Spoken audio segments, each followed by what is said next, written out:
Welcome to EGW Guitars Backstage. A guided look at life, ways and means, and God, I always screw that up.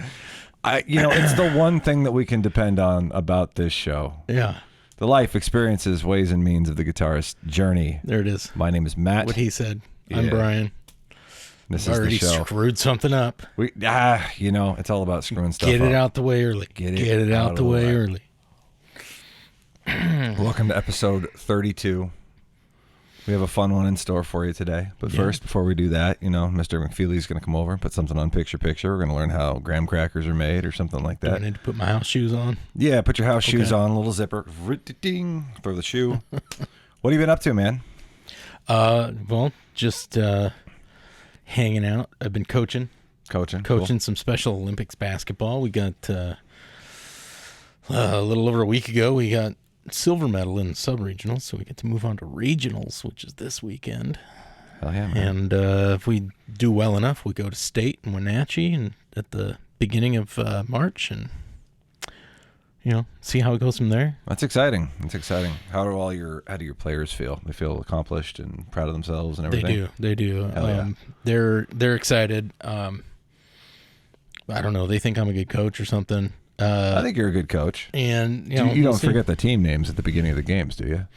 Well, not our team name. Okay, good. Some of the names of the players on the teams, maybe, but you don't have a mask. You don't have like a tagline for your team, though, that you have to recite before the game. I wear the T-shirt for the team that I had made, so I know it's right there. Good. Gunslinger. We finally got back together. Well, 3 out of 4 of us. Yeah, we took December off, and January just kind of came off as well, and then there was COVID again. Yeah, our drummer and his entire family, his wife and very young son, had COVID this weekend, so we were a little worried because we hadn't heard from him, and it took a while to get a response, but finally he did and let us know what's going on. But we're back in the garage. We're writing. We've got 6 or 7 songs already pretty much written. We've got several others in the queue. Well, 2 weeks ago, we had Sam Corey, who was a musician from originally from the Bay Area, moved up to Olympia, Washington, then moved back to the Bay Area, and then came back to Tacoma. We had her on the show, and that was great. And if you didn't check out episode 31, go back and look at that.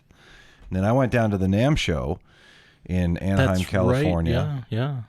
Had some good conversations. I wish I could have gone with you. Had some good experience down there, and we'll probably do an episode talking about NAMM. But for now, what I want to do is, we're streaming. We're good. We're good. All right. I want to jump to what episode 32 is all about, and that is I'm happy to have on the show a really good friend of mine, and I won't introduce him too much just because I want to let him talk about himself. But we have Pacific Northwest Evergreen country rock artist Mr. Aaron Crawford in the house with us today. Thank you so much for joining us, sir. Howdy. Right on. Yeah. So, where are you coming? Where are you coming across the radio waves today for us? Are you up? I'm out in Enumclaw, actually. Enumclaw, right on. Cool. Yeah. Good old Enum Scratch. So we actually got to see Aaron play a couple days ago. He invited us out to a good show out in Grapeview, Washington. Mm-hmm. Nick Kane's place. What was it? The Topless Tree Farm or Topless Tree Bar? That was my recommendation. Yes. We should clarify what that means. Okay. The Topless Tree Farm. That's, if you don't know, he sells the tops of his trees to people that make wreaths. So you drive up and all the tops are off of the trees. That's why Topless Tree Farm, although it is very clickbaity to see a show at the Topless Tree Farm. You're like, what in the world? Now I'm wondering why we didn't some hot cocoa and there's naked girls. Yeah. Right? No, we might have to rename episode 32 to Topless Tree Farm because we might get a few more clicks on that one. It's true. That's what I'm saying. It's not that though. That was just a joke. No, I actually think that's a fantastic name. I think they were going with currently just what was it? What's his name? Chris. Oh dang! What's the dude's name that runs the place now? Nick Kane. Nick Kane. Sorry, yeah. Nick Kane. God, I'm obviously having a moment myself. Nick Kane's place, I think, was what they were they're. No, that's boring. That's I not catchy. agree. No, I love Nick. Nick is a great dude. Yeah. Oh yeah, no, he was. They threw a great party, and it was everything about it was fantastic, and we'll get there. I'm still eating the barbecue. I had the barbecue for lunch today. Nice. They sent for you you. home. That's But we fantastic. didn't eat enough barbecue I because guess they sent not. Aaron home. So. Well, they came up and they're like, "Hey, do you guys want to take a plate home?" And they handed us a paper plate, and I was like, "Yeah, I'll do this." But that stuff is always sketchy when you're driving home, and I'm like, "I don't know." Yeah. But then he came up with one of those big silver tins, Yeah. and I was like, give it to me." Just load it all up. That's And then one of awesome. my band members forgot his here when he went home the next morning, so I had twice the goodies, man. It was great. Heck yeah. That's fantastic. So, yeah, dude, that farm, because we pulled into it and we didn't know where we were going. Yeah, it's like And That makes three of us. you cannot tell from the road that it's there or Well, anything. So my wife is my wife is a wildlife biologist, and she's a lot more in tune with nature than I am. And I'm looking at the venue. I'm looking at the road. I think this is where we're supposed to be. I see traffic right there. I'm looking right ahead of me. She's looking at the trees. And she's like, "Oh my God, what they did do?" And I said, "What did what do? Did I run over a cat or something?" She said, "Look at the trees." And I look at the trees, and you know that scene in Indiana Jones and the Last Crusade, like where like they're going through the tests at the end of the show, and the guy doesn't duck soon enough, Yeah. and they, like the big blade shoots across and limbs everything. Like that's what The penitent man kneels before oh God. my God. And I'm looking around like, and then Aaron explains to me that this is what you do to a tree if you want to collect its boughs. Anyway. So I just thought that they were like, these trees got too tall. We're just going to sell the top half for like Christmas trees. Just come and get them. Yeah. But no, that wasn't. There's not too it. much shade around here. Make the trees shorter. Yeah. So, there's a little bit of bias over here on this side of the camera. A lot of the folks that we talk to, we don't really have any relation with, other than we've met them, we've heard their music, we want to hear about them. I feel extremely fortunate that I'm a little closer to you than that. I get to call you a friend, and it's been really cool to when I met you, you hadn't released album number 1. And now you've got 5. Oh, really? Not even one? Well, okay. So when I met you, you might even have to remind me, because I'm not even quite sure at this point. It was like 12 years ago, I think. But there was hey, we need a bass player to fill in. Will you do the job? And at this point, there were still a lot of covers in the mix, and there were the songs that you were going to put on Freedom Like This. And so when I was, like before the first time we got together to rehearse, you emailed me like this giant 70 song Spotify playlist, like these are the tunes that we're going to learn, here's like 5 of mine, here's like all these other ones. And I have this really cool memory, which is sort of like biologically programmed at this point. Right around the same time, I was also just sort of like getting serious with my now wife. We were dating, and we had both respectively flown back to the Midwest for Mother's Day. My sister was graduating college, and my whole family was out there, and her parents were from Chicago. So she flew to Chicago. I flew to Iowa. I did a graduation thing. She did a Mother's Day thing. And then I rented a car and drove the 6 hours to Chicago. And the entire time I'm listening to the Spotify playlist. So everything about Freedom Like This, that entire album really just puts me in the driver's seat of that car, driving from Iowa to Chicago, learning the songs up here before we would actually even get together and rehearse as a band. Sure. So that's like, I don't even think, did we do a rehearsal? I don't even think we do. I think we met at this one at this place in like Pacific or something, like these band rooms that you can rent out. Oh yeah. And we did like one rehearsal, and we said, all right, that sounds good. All right, everyone, here's the show. That's good enough for 4 hours of cover music. Let's get out of here. Yeah. And then I don't know, probably 5 or 6 months after that, got a copy of Freedom Like This in the mail, and here you are 5 CDs later. So congratulations, man. I think you're a hell of a success story, and it's just really cool to watch a friend do it. There's a lot of, I appreciate that. A lot of risk. That means a lot. There's a lot of risk, and there's a lot of, well, I want you to tell your story, like how did you, when did you know this is what you wanted to do?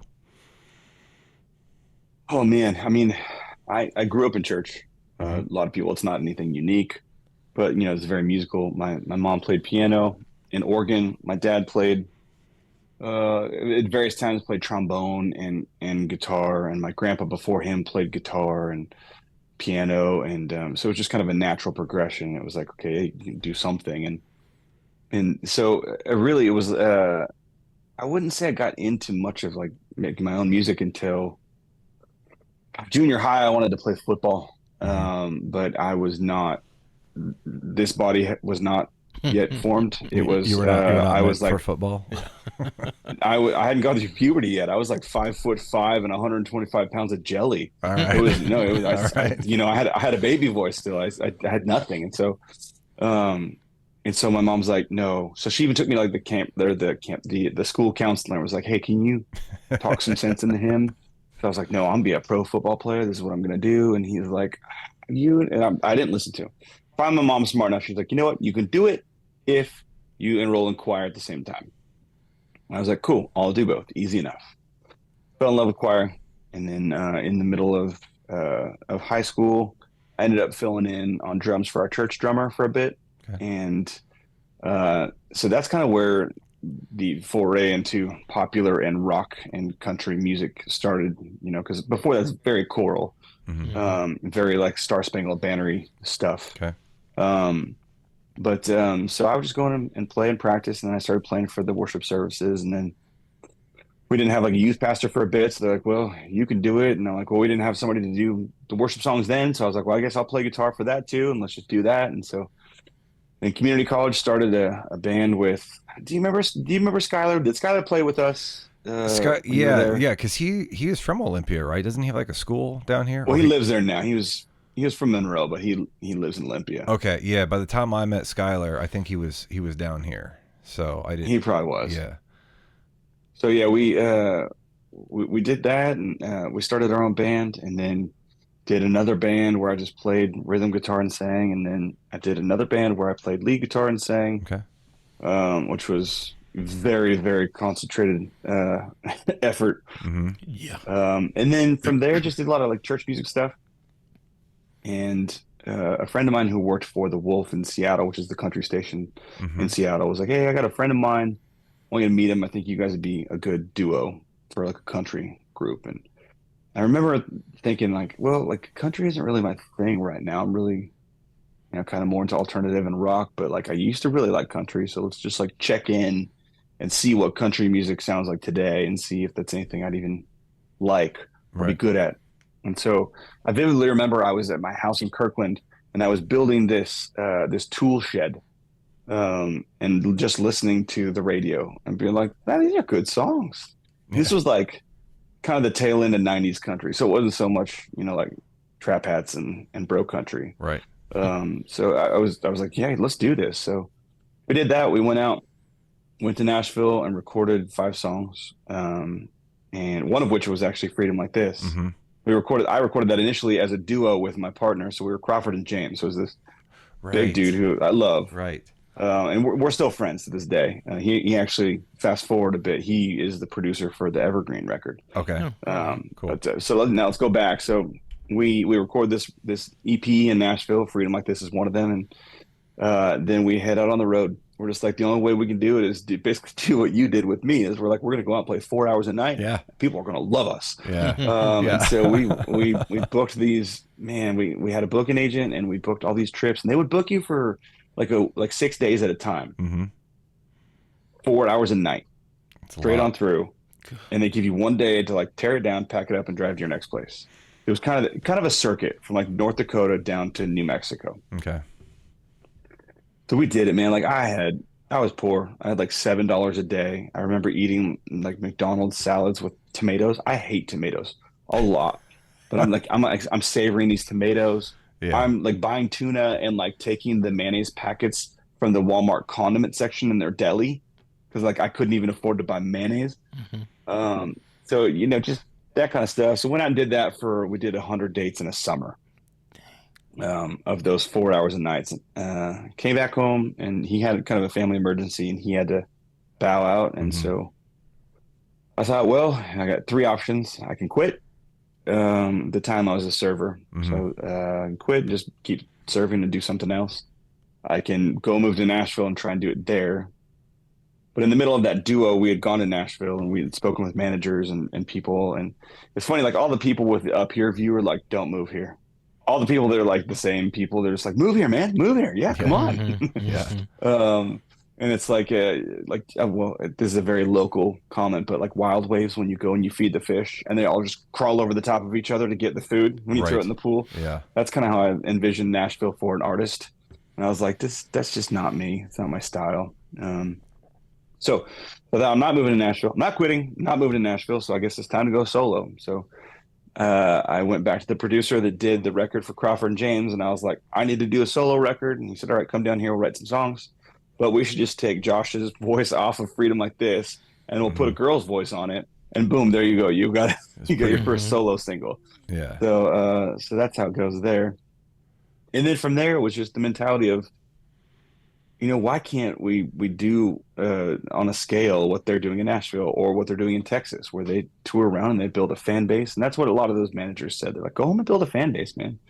And so that's just what we did. And so slow, gradual process until I met Carrie, my wife. And then she was just like, I got some gasoline. Let's throw this on this fire. And so, she immediately was like, let me take over your booking. Like, whoa, no. You're not playing for that. We're charging them 3 times that. And so all of a sudden it's like, well, I'm getting paid now. Like I get to quit my job as a server and we get to go around and do this for real. So I definitely would not be doing this without her. So it's just, that's kind of the Reader's Digest version of everything. That's like one of the coolest things when you actually find, you don't necessarily find a business partner in your partner or in your spouse, but when that happens, like the whole power couple mentality, you know, like when, sometimes it just doesn't work that way, right? Yeah, it doesn't. That's okay. But like when it does, it's pretty rad, because you step away for a minute and the other person can look in, like they know you better than anybody and they can look in from the outside and know what it needs. Yeah. Totally. And no, that's really cool. The so album number 2 is Evergreen, right? It was Evergreen and then Hotel Bible, right? So Evergreen, and so the tune Evergreen on Evergreen, and it's got all these references. Like it's I've been listening to that song since it came out, and I get the same emotional reaction the whole time. And I think I don't know what part of that is me reacting to the song and me reacting to like you being this closely tied to the Pacific Northwest while I'll sit here and be like, dude, it's raining again. I want to get the hell out of here. But like I see that you've got this passion and drive for it. And then, or is it the fact that you've got a country tune and you specifically name Pearl Jam in this tune, and that's, to me, that's like one of the raddest things about that song is that you absolutely cross genres right there. And you got this song that speaks to everybody, like whether it's because you like country or whether it's because you got ties to the Pacific Northwest or whether it's because you acknowledge everything about what brought you into music. That's that whole song is it's very powerful, and it's not just because it's catchy. Yeah. Thanks, man. Yeah, I definitely. It's a fun one. It resonated with me as well, and I'm not a country guy. I'll admit that first and foremost. You? No. I mean, like I like some old country, like Johnny Cash, and gotta love Willie, but. Sure, of course. I've never really been much of a country fan. My dad, he says he likes both kinds of music, country and western. But country and western, Blues Brothers. He doesn't really listen to music at all. He was excited when I sang with Kenny Rogers in college, and that's a whole nother story. Oh, that's cool. But that song in particular, many of your songs at the show the other night really resonated with me. It was really interesting for me as a non-country listener, right? To be sitting here at a country concert and feeling a connection with several of the songs that you wrote. Oh man, that's cool. And Evergreen being one of them. Yeah. Like bringing back memories of sitting around the fire and somebody having an out-of-tune guitar and playing, some Pearl Jam or Nirvana or whatever. And, all of that. Yeah. So thank you for that. No, thank you, man. Those compliments mean everything, honestly. And I think, I'm not my new guitar player Kyle, my lead guy, he's like, well, you're kind of country adjacent. Yeah. I'm like, that's Yeah. the best description I've ever heard Yeah. Yeah. of Yeah. what I do. Because I mean, we call it Cascade Country. We Right. branded our own genre and we call it that. And we really do try and take all of our influences from the Northwest and the inspirations that we draw from and really make it that. And so, but for to hear that you're into it, it means a lot. It's really cool. Yeah. Well, yeah, and I can't say that that was the beginning of the me liking, or I guess being open-minded to country. I played with another country artist right before I met you, and that was sort of a means to. I mean, I will freely admit that when somebody said, "Hey, you want to go audition for this gal?" I was very like, "Yikes!" But ultimately, my options were play music, continue not playing music. Mm-hmm. And where I was at the time was like, no, you go play with this group and open your mind to the idea of playing in a genre that you've just never done before. Because at the very, Totally. worst case scenario is you decide that, I don't like this. But you still learned something. Mm-hmm. And you opened yourself up to something new. And best case scenario is, well, I didn't even understand best case scenario, but where I went, I think was best case scenario. And that was like, wow, I really appreciate this more. And those shows were really fun to play. And then when you came around, there was no skepticism. There was like, here, go meet this Aaron guy. Like, yeah, cool, let's do that. And you approach the whole thing with a new attitude. So, when we came out and saw you play down in Chehalis, and you did an acoustic gig, and you introduced Evergreen, and you talked about why you wrote it. And I'm kind of interested in you expanding on that, and then like what that album, like the entirety of the album, like what was the inspiration behind the tracks? I think for that one, so the lyrical content that you're probably talking about is probably the chorus. And I walked through. It's like I've seen the sunrise in Missouri. But that was referencing back to those Crawford and James duo days where it was like 6 nights a week from the tip top of North Dakota all the way down to New Mexico. And that was we stayed up all night in where was that? It was Minot, no, Bismarck. Okay. Bismarck, North Dakota. Not a lot there. Yeah. It's pretty, but we stayed up all night and we were staying in this campground of this bus this old MCI bus. And it was definitely a passenger bus, but we rigged it to make it look like a tour bus. Took all the seats out. We even like covered up the back windows with like metal and painted it black so it looked like a tour bus from the outside. Okay. Anybody who knows what tour bus looks like, they'll be like, "You guys, come on!" But for everybody else, it was like it worked. Nice. And we bought the thing for like $5,000, which is stupid. And then we just drove it all over the place. But anyway, so we were staying in this KOA on the banks of the Missouri River. And that's where that line came from because we just stayed up partying all night long and literally saw the sun come up before I was like, all right, I got to go crawl back into my bunk and just go to sleep. Yeah. So I was like, I seen the sunrise in Missouri, celebrated Texas strong. So that was Freedom Like This, the song that we talked about that I've, kind of recycled. I shot the video for that in Dallas, Texas. Because a friend of mine heard it and his friend was like, "This is great. If you get this guy down to Dallas, I'll shoot this video for free." So his name is Bobby Pascal and he's a great dude. He's a filmmaker and actor and cool guy. And so went down there and shot that. So if you watch that on YouTube, that's kind of where that is. Dance like a fool down in New Orleans. So that was like a bit of poetic license. It was me, my brother, and my sister on a trip to New Orleans. And my brother's pretty buttoned up dude. Normally he's in the Navy. He's a chief. He's an EOD tech, which means he dismantles bombs and that type of stuff. So he's very, Mr. Professional.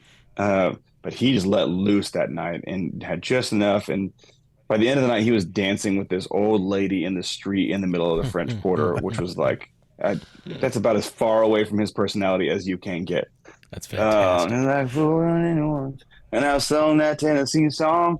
So that references to me singing a song that is written by somebody else because Nashville has all these writers and they're just shipping out songs. And I've got a couple of those, and Freedom Like This is actually one of those that wasn't written by me. But so that's that. I've kissed a pair of blue eyes. That used to be Green Eyes because I thought with Evergreen, the kissing a pair of green eyes would be pretty cool. Mm-hmm. But if you'll remember, I had already met my wife by this point, and if you've seen my wife's eyes, they are incredible, like top 1% of the world incredible, but they are definitely blue. And so she was like, "No, no, no, no, no. That man. lyric is going to be blue eyes." So she said, "Kissed a pair of blue eyes in that Rocky Mountain High," because I recorded the vocals for that entire record in Denver. Mm-hmm. We did all the tracking and everything in Seattle at Orbit Audio down in I think it was Pioneer Square. Mm-hmm. Mm-hmm. So we did all the tracking there, and then I flew to Denver and did all the vocals there. So I was writing. It was like Inception. I'm singing the lyric about me singing the lyric because I'm in that Rocky Mountain High. Yeah. Right. So it was kind of like the shifting worlds there. But give me Evergreen until I die, which is wraps it all up with a bow, and actually ended up getting used in a car commercial for a few years, and that was great. So I was going to ask you about that because was there crossover there with the Seahawks too at one point? I couldn't remember, or was that was the car I haven't commercial done anything like with the in Seahawks. So I'd love to if anybody's listening. Yeah, I'd love to. Let's talk about that. Yeah. Here's your guy. Jody, Miss Jody Allen. Yeah, speed dial. Yeah, so that when I had that song finished, I had a friend who worked at the Evergreen dealerships, and they have both Ford and Chevy in Issaquah, and they're fairly large dealership. Mm-hmm. And so I thought, hey man, I've got this song, and it's pretty catchy. It says, "Give me Evergreen until I die." Like I don't know if you can get a better jingle than this. Yeah. So Dan Rowe, the owner there, is pretty rad. We got together and hashed it out and worked it out, and I got to use one of their trucks for a while, and they licensed the tune, and it just worked out really well. It was nice too because it was such an icebreaker. It showed people, you could see him being like, "This guy's pretty good, but I don't really know who he is." And I'd be like, "Hey, I'm this guy," and everyone's like, "What?" And it was like, "Okay, cool, this is great." Now it's just like break the ice, and everyone's happy. Yeah, that's cool, man. So I struggle with the gray. I'm one of those people that I live in Washington. I probably shouldn't, but I do, and I make the best of it. And I fail a lot. You're in like the grayest of the gray too, right? Olympia, man. It is. But it's like the epicenter. I'm constantly. She won't. She's probably upstairs agreeing, but like I feel like I'm constantly annoying my wife because I just how much can you bitch and moan about the weather? But I'm always looking for these. What can I grab onto to remind me to be grateful? And there's a couple things, and one is I live about a mile and a half from one of the venues that Nirvana played for the first time as they were starting to come up, not just in Aberdeen, and in the area, but they actually came down this squirrely little road on Steamboat Island and played at Rignall Hall, which I live about a mile from. Mm-hmm. And so I walk down my gravel driveway and stand on that road right by my mailbox and even think this is hallowed ground. And then when I heard your song, I was like, there's good juju in this tune. And when you start feeling sorry for yourself, just listen to that. And it's probably, and it does make me feel better. It doesn't stop me from, that's good, man. It doesn't stop me from complaining here it. and there, but it's a good tune. And I would recommend anyone struggling with it, like that tune will bring you up. Yeah. So I mean, that's cool. But I mean, think about it this way too, man. We live in, and I mean this, like we live in one of the greatest places in the world. You got the ocean right there. You got the mountains right there. Like, I don't know. Like I fly a lot to different places for different things. You get off the plane at other airports and you walk out and you're like, this place stinks. And I'm immediately sweating. Yeah. And these people are like, ooh, okay. Yeah.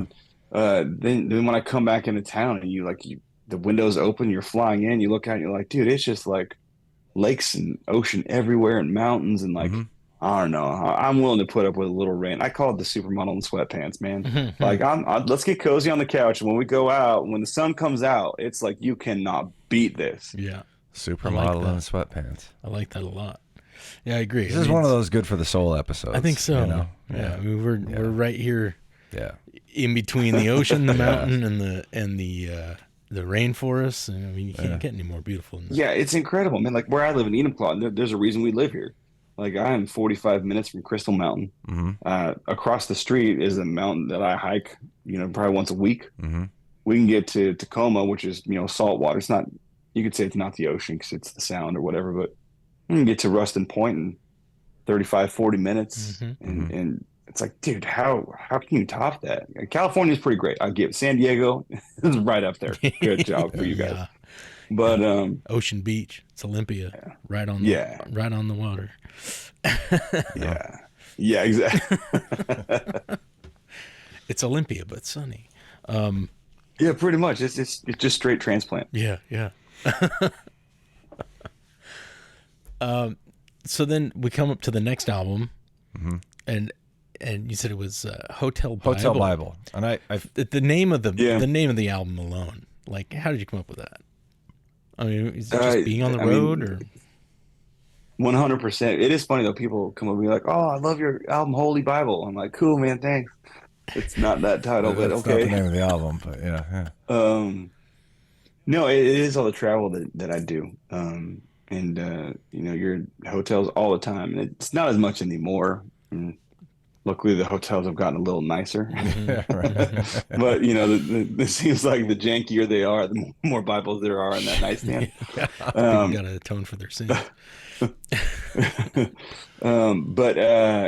me, it was that was the inspiration where I was just like, man, I bet there's a lot of people that are low points, and they're just like, I just need a little bit more. Like just something a little bit. I mean, I grew up in the church, and I still believe there's a God. There's still, something. I'm not in church every Sunday for sure, but when I used to do the song at shows, I don't do it much anymore. There's a lot of songs to choose from these days, but I used to say it was like, well, the line is like, I'm not looking for a big tent revival, but I'd settle for a Hotel Bible. So I just think everybody thinks they could and maybe should just be like 10% better. Yeah. Or like, just a little something. And to me, that's what that represents. It's just like, you may have just like sent a hooker home with $100, but there's a Hotel Bible and you might pick that up or something. It's just stuff like that was the inspiration for that. I was kind of the imagery I had was like, it's the one consistent thing. Like when you're on the road and when you're in this hotel, no matter the weather, no matter the environment, no matter where that hotel is giving you bed bugs, and that one just happens to be a little nicer. Like there's this one thing by the bedside that gives you comfort. It's cool, man. Jumping back to the conversation about NAMM, so Kobe and I head down to California, and he sets up all we're just trying to do it on the cheap. Because the experience is it's the conference that's important, right, and we're trying to save money, and we're supposed to fly into the same airport within a couple hours of each other, pick up the rental car, and he's flying from the Midwest, and his flights got canceled because of like frozen fog and shit in Chicago, and so I end up landing on time because I'm flying from Evergreen, and everything's fine here. And I land in California, and he's delayed. And now I have to I check into the hotel and have to drive all the way to LAX to pick up him, and then bring him back down to our place in Anaheim. And we do that, and whatever. It's good. It's all good. And he says, "So, what's the hotel like?" And I'm like, "Remember Karate Kid?" It's like, "Yeah." "You remember the apartment that Daniel LaRusso and his mom moved into?" "Yeah." "It's not like that without the pool." And it's like, yeah, and there's no Bible, but probably should have been. Oh man, that's cool. And then that goes to Honky Tonk Electricity, and this is another one that brings me good juju. I remember, so when I started building you that guitar, I was walking around the lake, Capitol Lake in Olympia, and oh, look at that! How beautiful it must be. Yeah. No, but it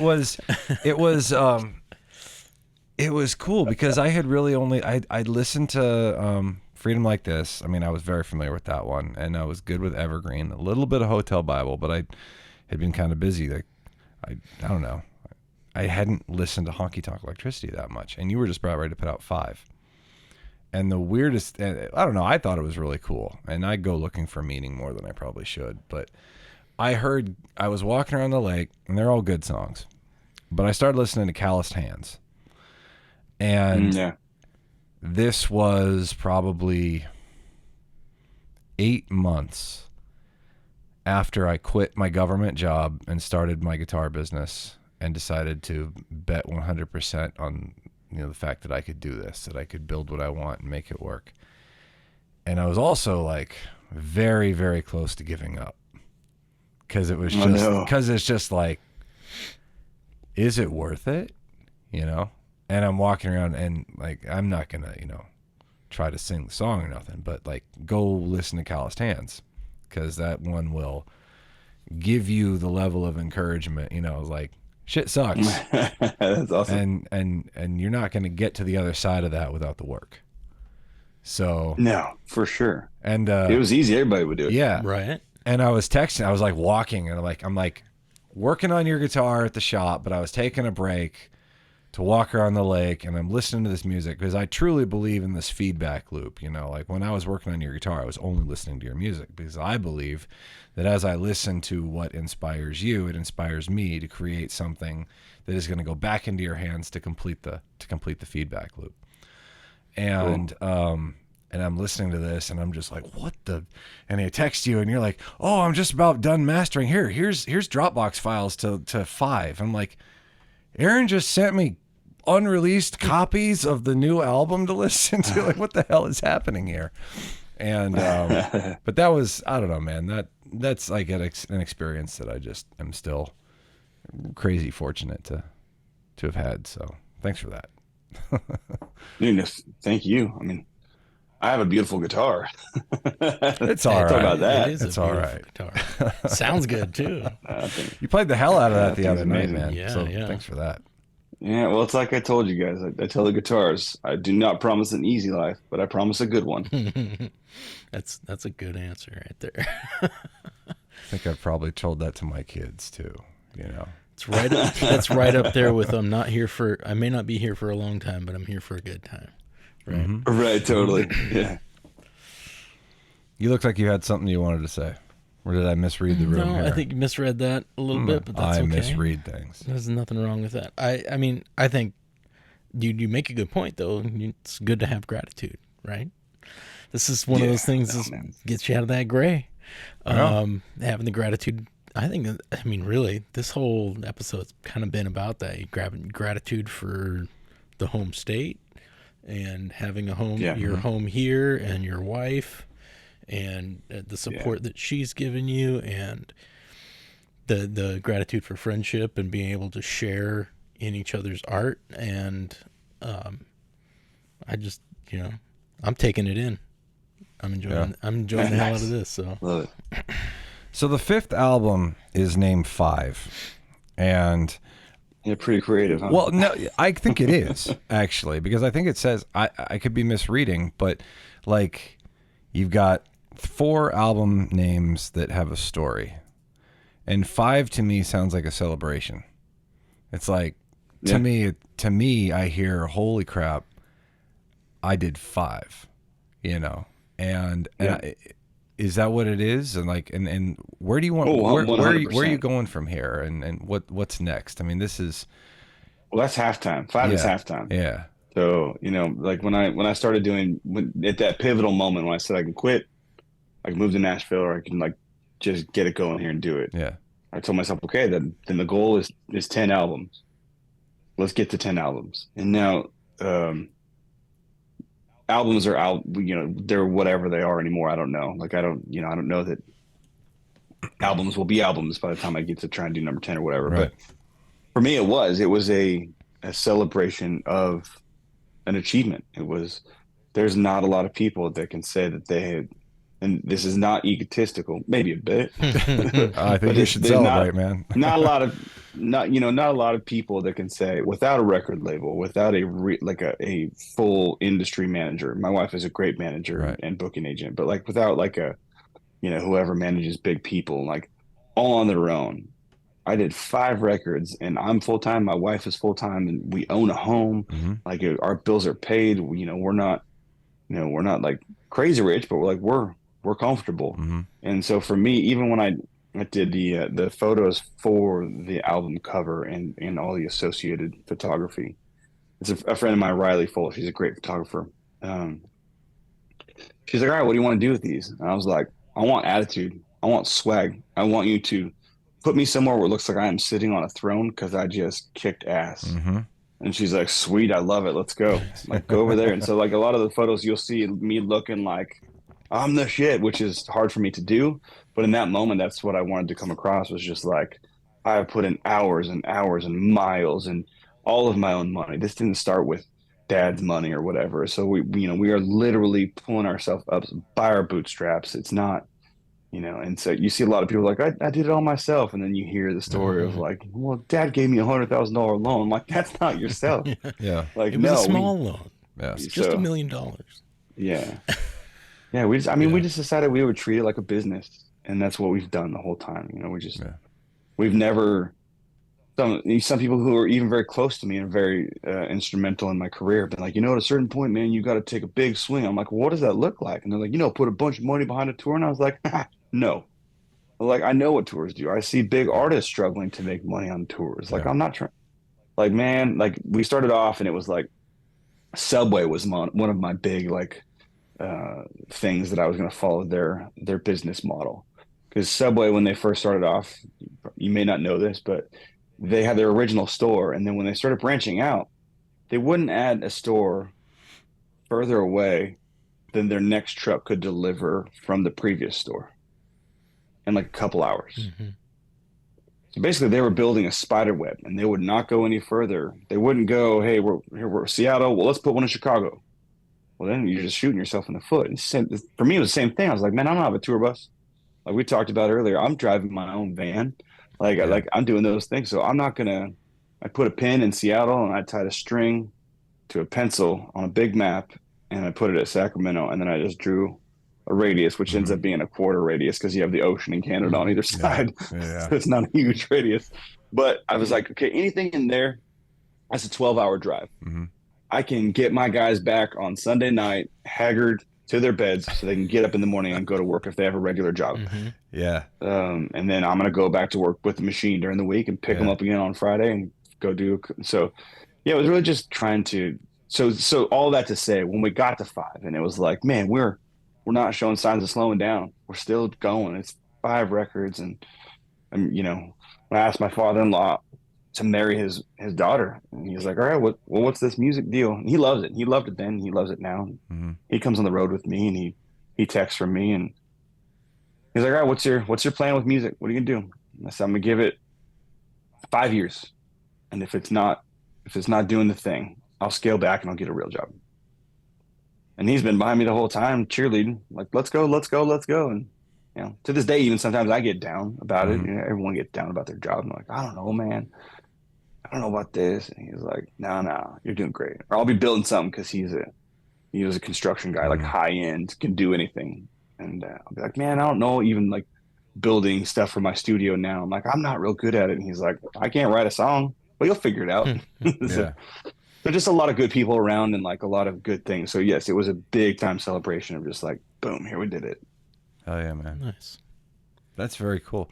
You got like almost an album's worth of tunes written for number 6 coming out, or no I would spoilers. say I have no.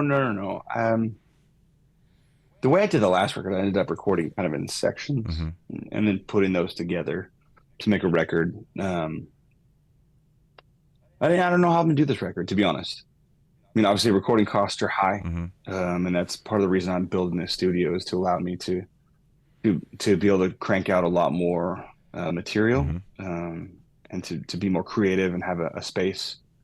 Then I'm starting to produce people too. Cool. So that's just another avenue.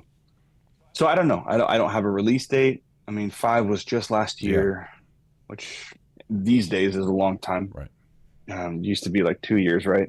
Well, yeah, you hit the road for 2 years to support an album at the very least. It seems Right. like, yeah. Yeah. But these days that doesn't fly. You gotta be putting more singles out more frequently. Mm-hmm. Yep. So anyway, I don't know. We'll see what it looks like. In the meantime, it is building the hit factory, right? Building the studio. Like for anybody watching, that's why it's so dark in here because the lights are unplugged because I'm hanging things and painting Mm-hmm. things and doing all that, and it's just disheveled to say the least. Um, but yeah, I'm looking forward to cranking out a lot more, and I would love to put out like a. I think the most I put out on a record is like 12, and that's because as a DIY artist, it's just cost prohibitive at a certain point Mm-hmm. because your return is like, I don't know if I'm going to make that much back, but each song is more money. Mm-hmm. But at this rate, I would love to put out like a 24 song album, just like crank out the tunes and be like, Yeah. here you go. Here's a whole new thing. So that's my goal. Right on. Right on. Yeah, we were talking about that with Gunslinger actually, since we're writing our second record right now. The first record came out 7 years ago. we had a little bit of a hiatus. We haven't been as on top of it as you have there. We took like a 6 or 7 year hiatus. Last April was our first show in 6.5 years, and that was so. Actually, it's probably been closer to 8 years since the album came out. Then the first album, and we've got probably half the record pretty well written, and the rest of the half plus maybe a couple like are either conceptually like drawn out or got some lyrics or whatever. We're in the process, and we're talking about how we want to get that out. And I've been following a lot of the industry stuff. I have a music business background, got a music business degree from Central Washington. That's more than a background, by the way. Oh, thank Congratulations. you. I did run a small record label into the ground too. That was good. My brother and I had a small record label and we made no money. But we made a lot of friends and we had a good time. We were just talking about that the other night too. But, having that background, being able to look at and listen to certain people and know who to kind of go to in the industry. And the industry is really going, like you said, that singles model. So we're thinking about doing a couple songs a session and maybe doing a video for one of those songs or something and put it out as a single. And then eventually when we have enough songs recorded, put them together for an album. And I think that's smart, man. That's the way to go. I think it also allows you to put a toe in the water rather than like your whole body. You know, you can put a toe in and be like, oh, they did not like this song. We should definitely try something different. Right. Or, I think that's wise. And I think we have a couple songs too that, well, I know for myself, I really like the tunes, but I'm not sure if they belong on a record yet or on a record with the other songs that we're writing. So I think it'd be good to have those as B-sides so that we can still release them. Yeah. And if we're going to put out a physical album or record version of it, right, have it A-side, B-side, do a 7-inch or something. So, yeah, I mean, I think that's kind of the model of the industry right now is going, it's almost minimal, right? You get in the studio, get a song, put it out, get your toes in the water, get people to start hearing your name, hearing your voice, hearing your songs, one piece at a time, and then build a record to put out that way. And you're seeing that too. Yep. That's that's good to get that kind of feedback. That I'm not stuck in a feedback loop. You're not stuck in a feedback loop. Nah. So that's definitely that is. Oh no, go ahead. Sorry. No, that's all I had. Go for it, man. No, I just wanted to, kind of bring it back to home a little bit because we're coming up on an hour, and we could do this for hours. This is just so good catching up with you. But, getting back to, we write music because it's how we express life, and where we want to go and where we've been and our dreams and our sorrows, and I think obviously one of the more powerful tunes that I've heard is obviously you're gonna think I'm a fraud because I don't remember the name of the song, but it's a song about your kid. Priceless. So what's it? Tell me about being dad. Tell me about how life changed and Oh yeah, I mean, it is much different. yeah. Um, Somebody said something the other day that it was great. It was like your kids are the fastest way to your emotions. Hmm. Because it's like they'll make you the happiest, but also the maddest. And in like They'll 2 seconds, like A to B. yeah, they'll stress you out, but they'll also just make life worth living. Hmm. It's a weird thing, and obviously changes, trajectory of certain things. I mean, for a while it was like, okay, well maybe we should look at buying a bus, Hmm. because we could save some cost and we look legit and like we can reach further. Then kids come along and it's like, man, I don't know. I don't know if my wife would agree, but I think I'm a big picture guy. You try to um, be. yeah, I think I just try and look at the big picture of like birth to death, not to get too like philosophical, I suppose, Hmm. but just looking at the like, okay, I get like hopefully like 90 years is what I'm shooting for. And so I'm trying to figure out like what do I want this to look like? Yeah. Like, do I want to be on the road 250 days a year in a tour bus playing stadiums?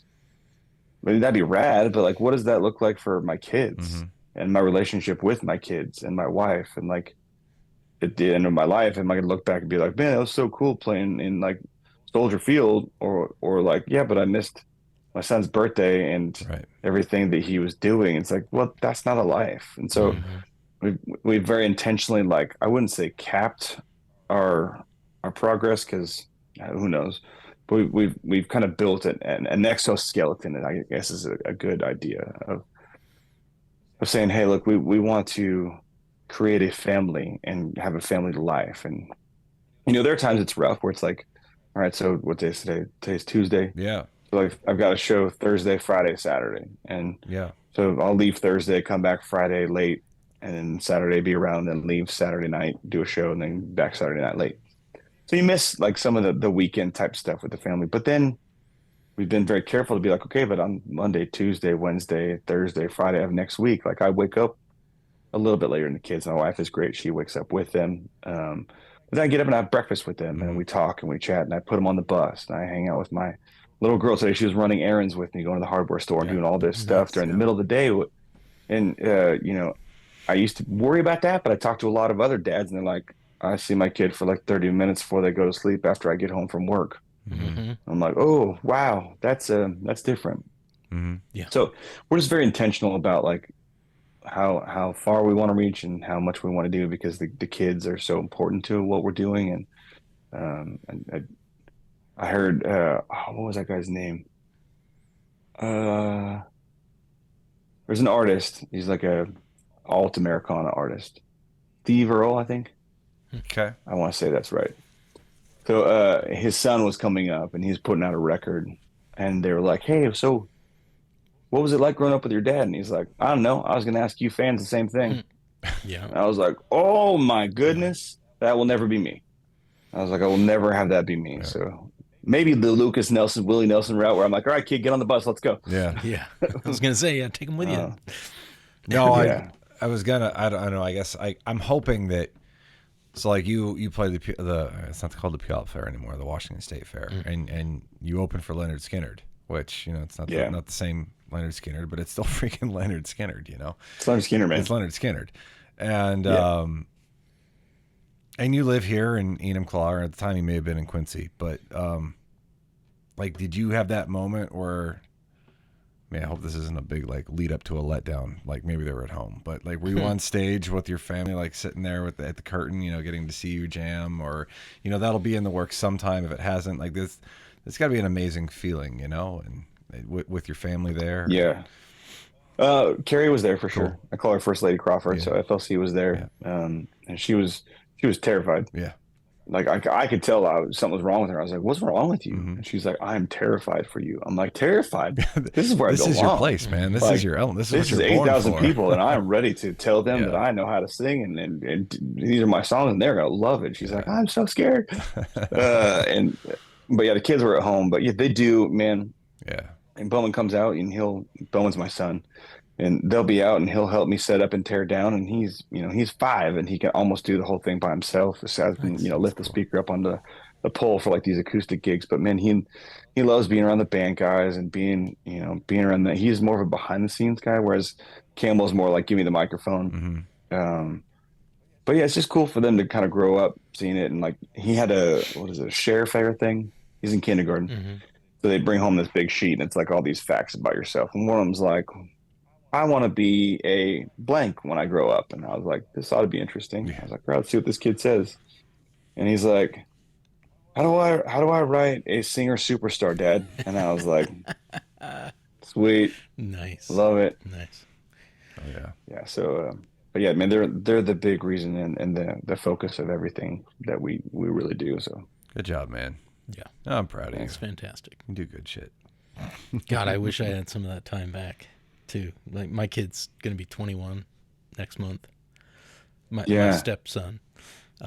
okay. And I've known him since he's 10 years old. So I didn't get a lot of the young stuff, but we were intentional about spending time together. And That's cool. Now that he's in his 20s, he's in between college right now. He's working, saving up money, but he works 4 a.m. to 12:30 in the same building that my main job is. Right now I'm kind of between two jobs because I've got a developmental job assignment that I'm doing half-time. So I never see my son. I'm working, 8 to 5, but first 4 hours I'm at home. And I'm in the office at 1. He leaves at 12:30, so like we're always going.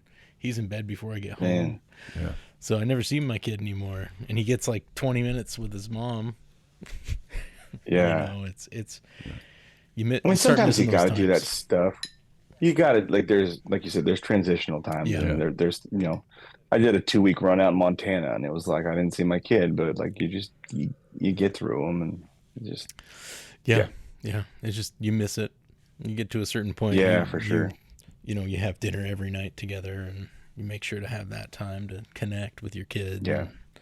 And when you don't get it anymore, when they get old enough, you start to miss that. So cherish it while you got it. I will.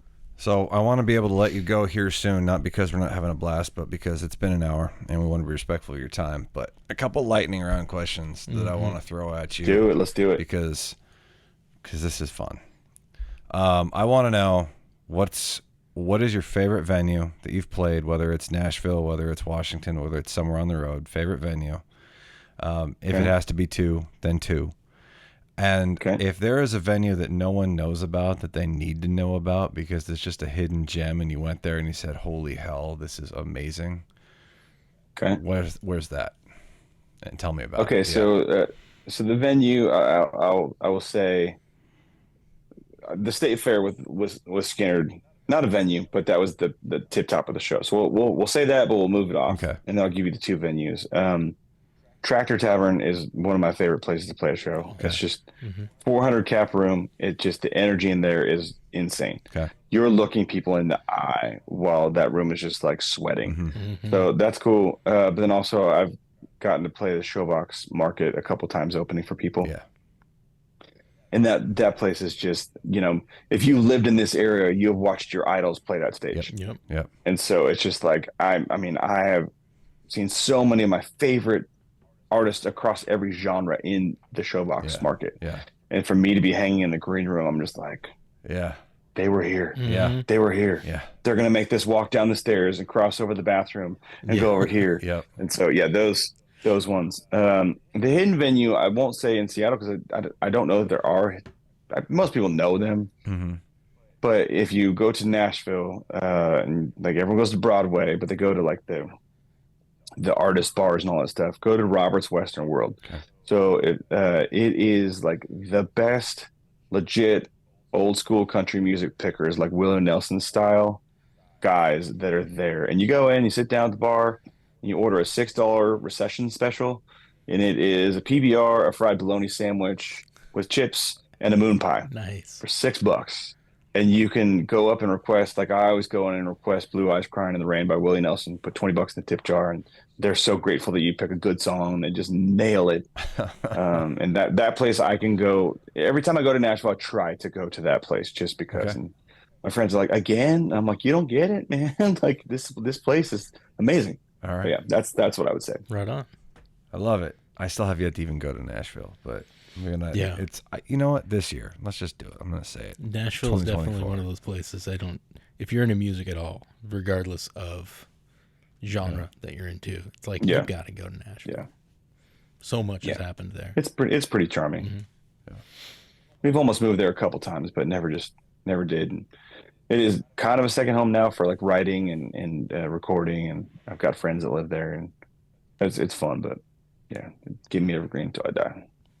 Yeah, man, you flying down to Nashville as often as you do. Like, I don't fly with guitars that often. You know, I took yours down to NAMM, and and that made me nervous. You know, I treated that thing like it was my kid. I'm like, okay, I make sure. You can probably just like That's funny. you say, you promise you a good life. What's your line? Like, I can't. I don't promise an easy life, but I promise a good one. Yeah, and it's just like, all right, if I take my eyes off you, I'll see you in a few. But I mean, there's ways around that. I Yeah. mean, I always at the bare minimum gate check it. Oh, Most yeah. times I'm putting it overhead. Yeah. So it's, yeah. Nope, that's when I got it down. The plane from Seattle to San Francisco was a big plane, and that was just a matter of being very, very nice to the people at the door of the plane, and they want to get to know Yeah. you. They actually want business cards because they know somebody who plays guitar, Mm-hmm. and they will Right, do whatever sure. they can do to get that thing in the closet. Yep. And then the plane that they don't even have a place to put it, it's just like gate check Yeah. and take pictures. Well, it's like what you do with your stuff, man. Yeah. You get the real Gator Yep. flight case, Yep. and I mean, I've never had an issue with those things, dude. Yeah. Like, I don't know. I listen to Chris Shiflett's podcast, and he talks about it, and he's like, man, I fly with guitars all the time. Sometimes I gate check them. Sometimes I check them at the counter. Sometimes they just roll up in the bus. And he's like, I've had everything get there safe. I've had guitars get blown to bits. He's like, you just roll the dice. That's Yeah. what you have to do. And, you know, when you're flying with your own guitar, there's a risk. But, you know, I was flying with your guitar, and I'm like, this is better get back home.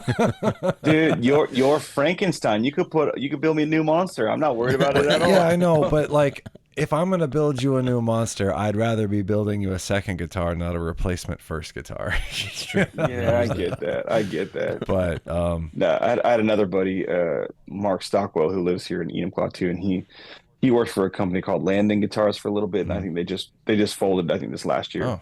But he built me a guitar, and he was like, "Well, what do you want?" And the same thing with you. We were like, you know, specking everything Yeah. out, this, and he's like, Yeah. "Well, you're worried about like this part?" And I was like, "Why? If it breaks, I'm just gonna bring it back to you." yeah, and yeah. have you fix Good it." luck. Build it so you can fix it. Nice. That's awesome. Well, Aaron, it's been an absolute pleasure. Thanks for spending the time with us, man. Yeah, for And sure. Dude, it was a blast. and just, you know, It's good to sit down because I feel like every time we see each other, it's just been so I'm like, I it's gotta fun. go. Yeah. I gotta go.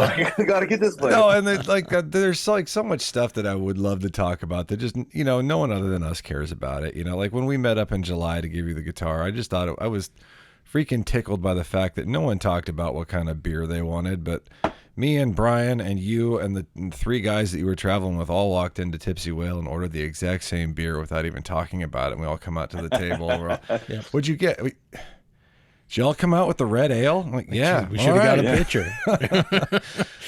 By the way, can we tell the brewing community we don't need more IPAs? More reds would be delicious, please. Yeah, man. Yeah.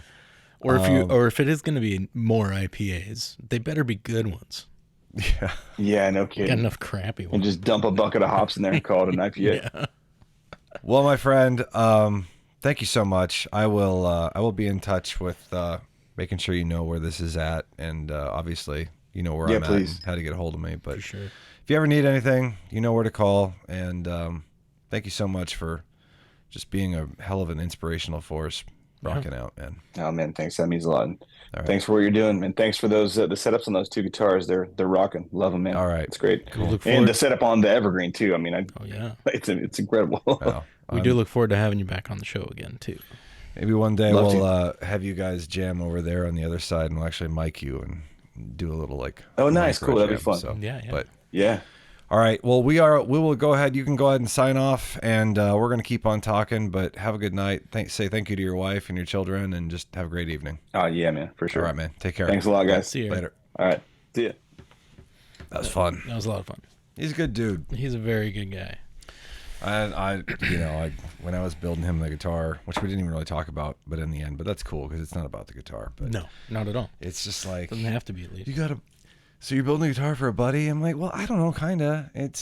Yeah, I am. That's really why I'm building the guitar. It's not, there's those overlaps where you just happen to meet people that you jam with a lot of people, and a lot of people that have a lot of fame or whatever, and every once in a while it doesn't matter. It's just like he's a bud. Yeah, and yeah, for sure. I appreciate the chances that he took. I didn't know him from Adam, and gave me a shot on a tour, and it just some people you meet and you want to keep with you your whole life. So he's a good dude. Agreed. He doesn't play metal, but that's okay. I have a feeling I will forgive him that. I have a feeling he'd probably I think he appreciate did. it. Yeah. If he's not listening to it, he'd at least appreciate it. So Actually, shit, man, if he's going into production, maybe we should talk about getting let's do a couple. little crossover I action. don't know. We could do some crossover. I mean, we're Gunslinger. That's like a Well, I was Close enough to country as far playing. as I was the- playing that Evergreen opening hook on the EGW Eras Oh, with yeah. the gain dimed on that PRS amp upstairs earlier. So I might have to record that and send it to him. Be like, here, Yeah. check this out. look what I did. If you're ever feeling like clearing the club, No, right on. just made it tougher. That's all. Well, next month we're going to aim to have Los Ocupados back in here. Sweet. Do a little Are they going to live. be in here live? I don't know. Okay. Some things. Are we going to do the same thing we did last time? Well, have them remote in and then go meet them for a beer afterwards. This is one of those shows that's been sort of been timed around the next album release, which has had some delays here and there. So my job is to make sure that we're aligning the show with the. They might get pushed out, and if they get pushed out, we'll put something else in. Yeah, we normally have Yeah. enough things to talk about, even if it's just you and me sitting here BSing. And then we'll have brain fart. We'll have Nathaniel Murphy from Chicago Music Exchange in April, That's right. and Wesley Goodwin with the nonprofit for getting guitars into the hands of kids in the foster system. That's going to be fantastic. Which I believe. Yeah, I'm a bad dude. I forgot the name of the company, but we're a couple months out, and no one's going to hear this segment anyway because I'm going to nip it. But no, he's starting this thing up from scratch, and I couldn't be more thrilled to support him. So Good. gonna Yeah, I ship- look forward to that for sure. Now, one thing we didn't talk about on this show, Yeah. and I think we actually missed it on the last show, Last show. was talking about what's on your bench, what you've been working on. Whose guitars have been coming through. But don't and- talk about what I was bitching about earlier. No, not Yeah. that. That's not on your bench That's not on my bench. at the moment. Let's Yet. just say that it's not on your bench at the moment. You have anything cool? What is that on my you've been bench? working on, What or- we are doing on my bench right now is ordering lots of the specialized parts from I'm trying to reboot Tortuga right now. That's right. That's like one of the big efforts from this year. Like everyone, if anyone is paying attention, the podcast is just for fun. And then there is this business really started. EGW Guitars started as a guitar repair and customization business, and that is ultimately still really what keeps the lights on.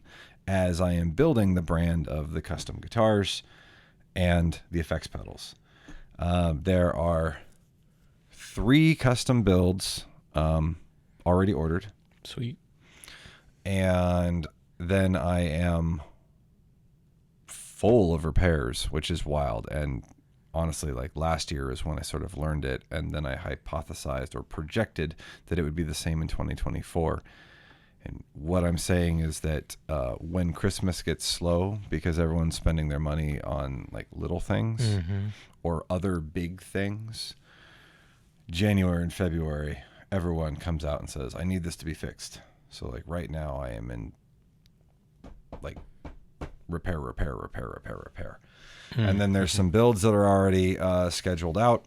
But really what I'm doing is trying to figure out how Tortuga fits into that.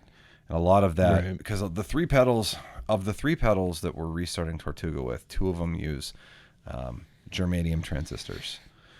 Those are relatively easy to get your hands on, but not in a fashion that there's any real quality control. Right. So you buy hundreds of them, and then you have to like manually make sure that you're going to use the right ones in the pedals that you build. So right now what's on my bench are some very interesting repairs, but really getting ready to release the Tortuga, re-release, I should say, the Tortuga Martini, which is a dual, it's an A-B vibrato chorus. And then there is the Werewolf, which is an overstortion. It is a A-B multi-switch, so it's got 2 overdrives and a distortion. And then it's got, you turn it on, but then you also have a B side, so you can have 2 different stages. And then the Sasquatch Germanium is a fuzz pedal built off a fuzz face circuit with a wet dry mix on the other side, so you can get to make some crazy effects. Those all use the germanium transistors. There's a silicone model too, but the germanium is more fun. So that's what I'm starting with because it's my company, damn it. So the Martini, the Werewolf, and the Sasquatch Germanium. All right. And so yeah. So what's your plan to have stock available in those? Do you I'll have tell you next month. I'll tell you next month. Okay. No, it's one of those things that Are you there yet? I guess I should. No, say. no. Like I'm building them. Like, but I also recognize that like this business started as one person, and right now it still is one person. And we're talking about like, my daughter. She's 15. She's looking at getting her first job, but she also wants to build some trade skills. So I've spent a couple weekends with her down in the shop. Like she wanted to learn how to solder. Okay, let's try to build this skill. If she can solder and populate boards, I'm happy to pay her because she can make money, tax free up to a certain point, and that's a great way to not only like my priority is my kids, right? My priority is my family.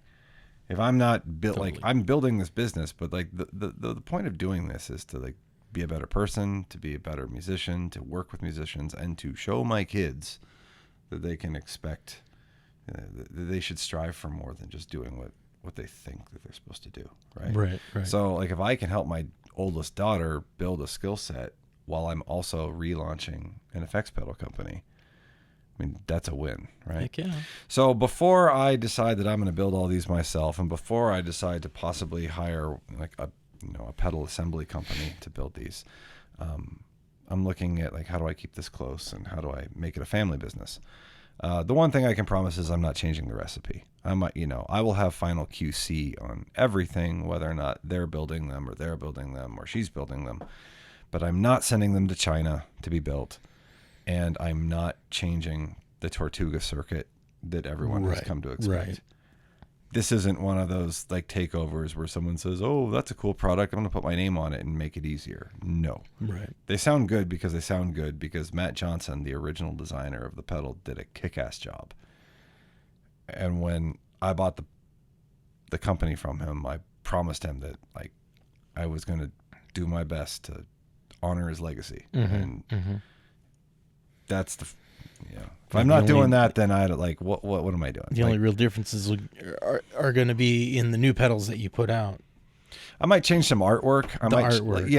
Maybe the name of it. I've thought of things that would make more sense. Yeah. And that I actually got some good feedback about that. I brought those pedals down to NAMM, and some people played them. They're like, "No, I get it. I love it. Everything about it is amazing, but you could clarify this a little bit better by calling this something different." Rather than calling it this or this, call it this or this, so that's been good because it's been live testing. It's like a live focus group. So like, I'm not going to change the circuit. I'm not going to change the sounds, but we might make it make sense more in areas where other people were sort of gray. And then come up with new ideas based on that same. No, I was telling you about one the other day. Yeah. The Sentinel. I like it. I like it a lot. Cool. Right on. All right. So we went for an hour and 15 minutes, so we're going to go. Sounds good to me. All right. Thanks for joining us. Yes. Thank you for spending an hour and 15 minutes with us on Indoor and Guitar Works Backstage. Fret less. Rock more. Rock more.